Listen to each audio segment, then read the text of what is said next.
let's talk about all the books that I read for the month of November.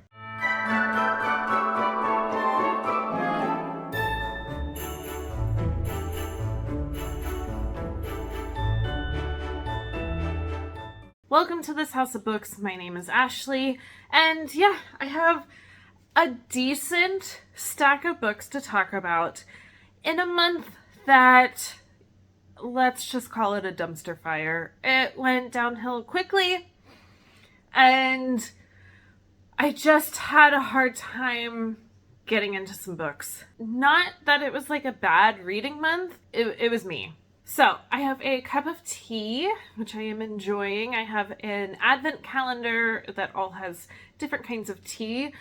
If you want to see me open any of these advent calendars, I have a couple. I am doing it on my Instagram stories every day, so it's linked down below if you want to come follow me on Instagram.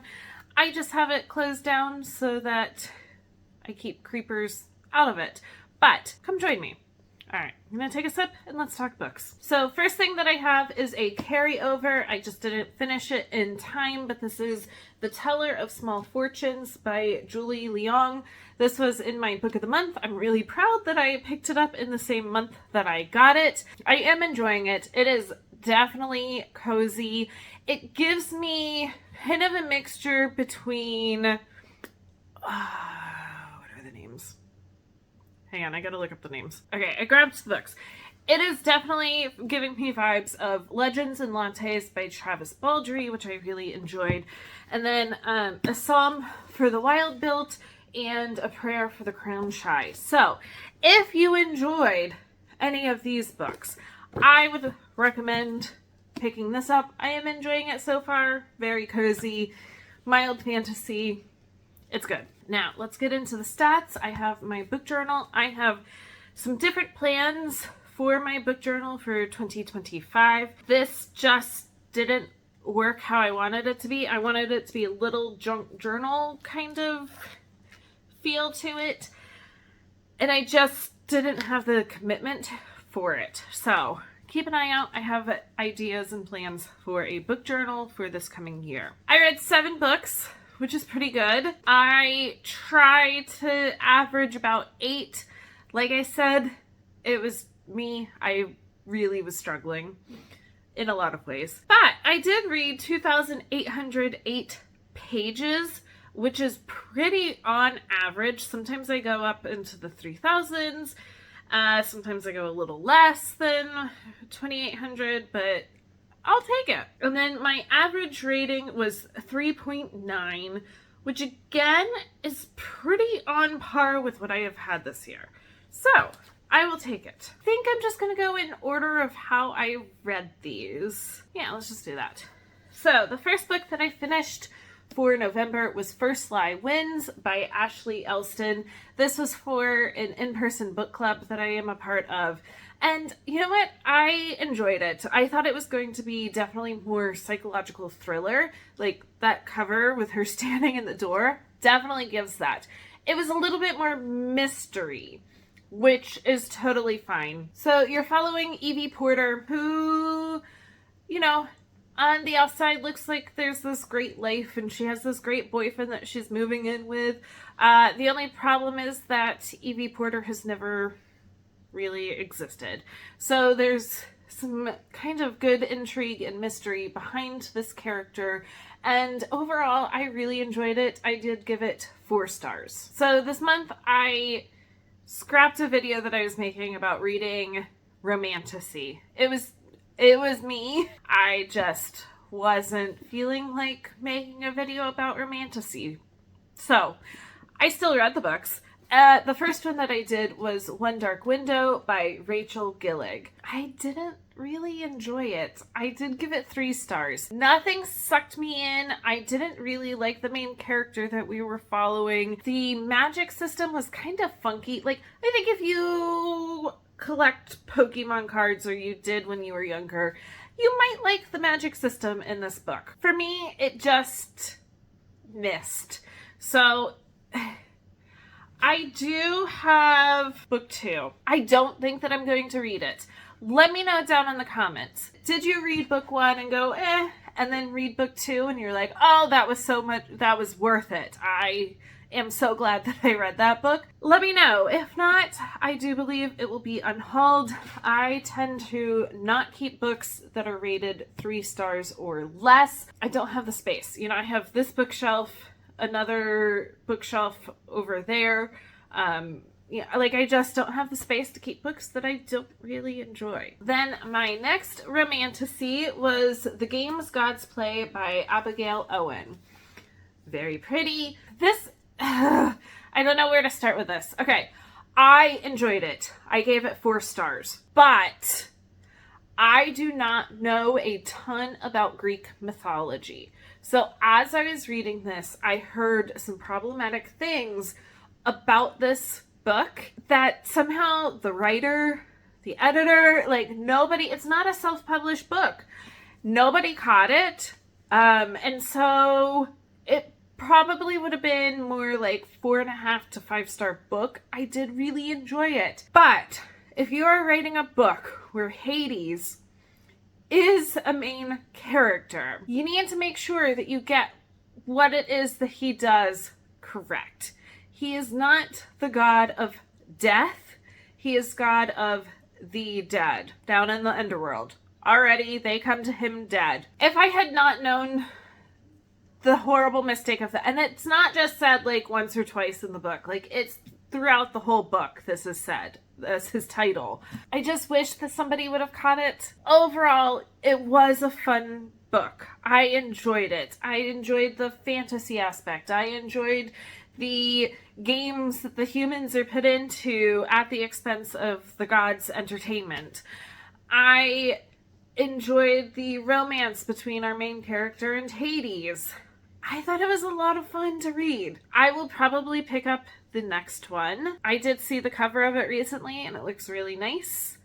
So I will probably check out the second one because I did really enjoy this. Just needs another edit on it. Then for my next in-person book club, yes I am in 2, we read Homegoing by Yad Jessie. That I had to look at up. I always said Gyasi. It is not. It's Jessie. This was my only 5-star book this month. Beautiful. Just amazing. It is challenging because each chapter you are following a different person in a different generation, following this lineage, and one side of that lineage stays in Africa. So what does that mean for the people there?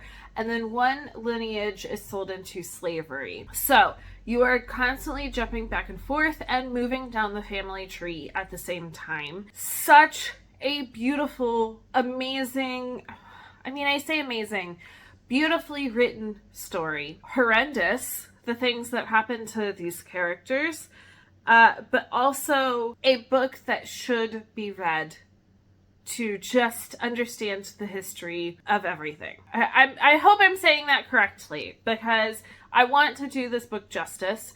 I know that it can be a little intimidating of a book. So well worth it.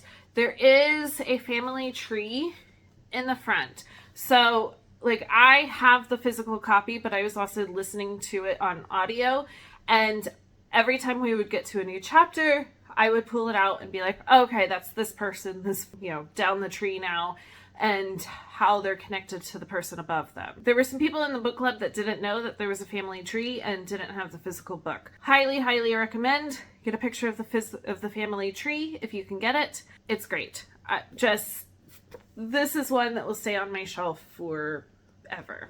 The next book is not one that I would have normally picked up to read on my own.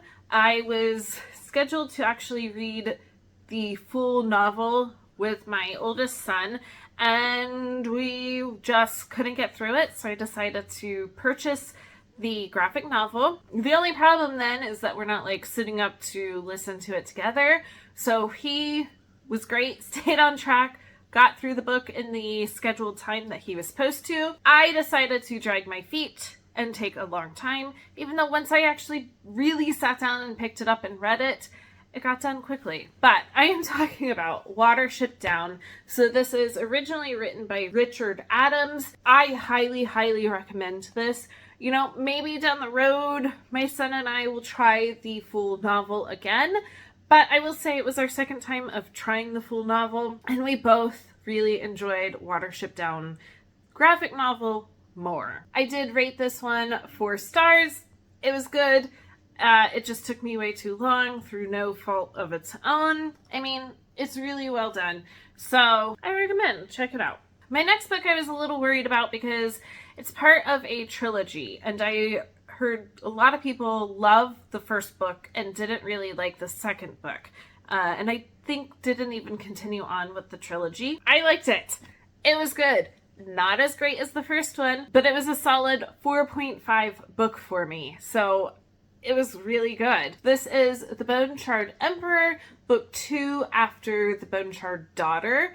And it's a chunk, but the audio is really well done. It has a full cast of characters because there is a full cast in here. You have multiple POVs. The magic system, I feel like, is really interesting and really well done. There's not much more I can say about this because it is book 2, but I highly recommend picking up book 1 and check it out. Then my last book of the month was a quick and easy read, not much brain power involved, but that was The Cinnamon Bun Bookstore by Lori Gilmore. This is book 2 after the Pumpkin Spice Cafe, which I read in October. I gave this one 3 stars. The first one I gave 3.5. This one was 3. One of the biggest things was, okay, this cover gives me like full fall vibes.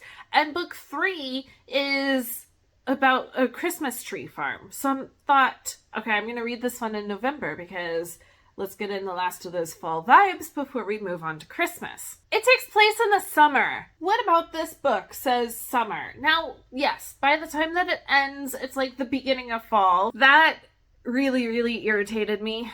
I was not looking for a summer vibe book. I wanted cozy fall bookstore vibe. Also, if you were going into this and expecting more cozy and less romance, don't. It is romance. It is not rocket science romance. The first one and this one, they pretty much fall for each other pretty quickly. I will say this one was more irritating because there was just, I don't even know if you would label it as miscommunication, but lack of communication.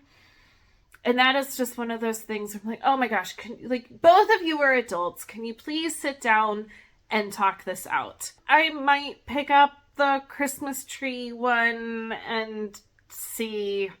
It will probably be my last one if it just kind of stays like the other two. All right, let me pick up my stack of books. I always like to test myself to see if I can.